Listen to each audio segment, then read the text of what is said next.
Cat mock देते हो हर week, पर हर बार स्कोर्स वहीं के वहीं। यार कितनी बार सोचा होगा ना, मैं इतनी पढ़ाई कर रहा हूँ, इतनी मेहनत कर रहा हूँ, फिर भी परसेंटाइल इंक्रीज़ नहीं कर रहे। वेल हर साल ऑलमोस्ट 2 लाख एस्पिरेंट्स कैट लिखते हैं और 80% इसी ट्रैप में फंसे रहते हैं। वो मॉक तो देते हैं पर सही से एनालाइज नहीं करते, और जो बाकी बचे हुए 20% है ना, वो कुछ अलग करते हैं। बट क्यों?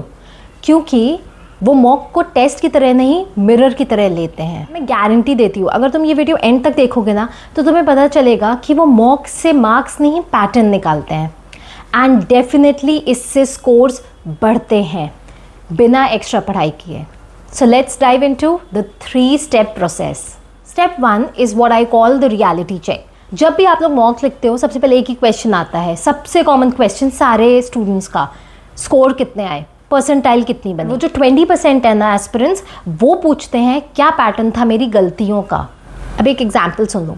मेरी एक स्टूडेंट थी श्रुति, उसका हर बार मॉक में परसेंटाइल 75 पे आके रुक जाता था। कभी थोड़ा ज़्यादा चला जाता था, कभी थोड़ा कम हो जाता था, but on an average it was always 75 percentile. हमेशा आरसी में उसके ये क्वेश्चंस इन्फ्रेंस के हमेशा ही गलत होते थे। और जब हम साथ में बैठे और उसकी मॉक को एनालाइज किया, तो हमें पता चला कि उसके कॉम्प्रिहेंशन में तो कोई प्रॉब्लम थी नहीं, उसके ऑप्शन एलिमिनेशन में प्रॉब्लम थी। अगले 3 मॉक में उसने इसी एरिया पे फोकस किया। नेक्स्ट मॉक में स्कोर आया है 85 परसेंटाइल। ये बातें नहीं है, ये पैटर्न समझने का तरीका है और उन्हीं एरियाज पे वर्क करने का तरीका है, so that mock after mock आप इम्प्रूव करते जाओ। पैटर्न ही प्रोग्रेस की फाउंडेशन है। आप भी एक ट्रैकर बनाओ, हर मॉक के बाद लिखो section wise accuracy, question type accuracy and time spent पर सेट। 3 मॉक्स के बाद आपका पैटर्न क्लियर दिखेगा। Next step is deep dive. ज़्यादातर लोग मॉक के बाद कहते हैं अरे यार सिली मिस्टेक हो गई, बट यू नो टॉपर कभी भी ये नहीं कहते सिली मिस्टेक हो गई, वो पूछते हैं क्यों हुई।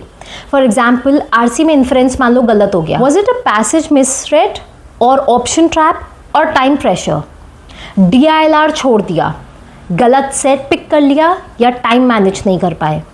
हर रॉन्ग क्वेश्चन के पीछे एक डिसीजन होता है, आपको वही डिसीजन समझना है और उसी पे इम्प्रूवमेंट करनी है। मुझे एक टॉपर ने बोला था कि मैं मॉक करने के बाद 10 मिनट लगाता हूँ लिखने के लिए कि मैंने उस समय उस क्वेश्चन को देखकर क्या डिसीजन लिया और मेरा डिसीजन सही हुआ या गलत हुआ। Try this once. एक मॉक लिखो और फिर मुझे बताना कि how did you feel. You will realise how much you were missing earlier. Okay, step 3 is what I call the action plan. Analysis का काम तो तभी होगा ना जब नेक्स्ट मॉक में आपके स्कोर्स इंप्रूव होंगे। टॉपर्स हर मॉक के बाद लिखते हैं नेक्स्ट मॉक में मैं आरसी पहले करूंगा और वीए बाद में अटेम्प्ट करूंगा, टीटा क्वेश्चंस एंड में रखूंगा, DILR के सेट को सबसे पहले एनालाइज करूंगा, जो मुझे ईजीएस्ट सेट लगता है मैं उसको पहले अटेम्प्ट करूंगा। ये छोटे छोटे चेंजेस ही बहुत बड़े डिफरेंसेस ले आते हैं। अगर आप 10 मॉक दे रहे हो बिना एनालिसिस के तो वो 0 ग्रोथ देगा, बट आप 5 ही मॉक दो बट उसको प्रॉपर एनालाइज करके दे रहे हो, अपने वीक एरिया स्टडी करके दे रहे हो, अपने स्ट्रेंथ्स को और स्ट्रेंथन कर रहे हो, ये सारी चीज़ें आपकी परसेंटाइल को डेफिनेटली इंप्रूव करेंगी। और ये ट्राइड एंड टेस्टेड फॉर्मूला है, प्लीज़ अपने नेक्स्ट मॉक्स में अप्लाई करके देखना।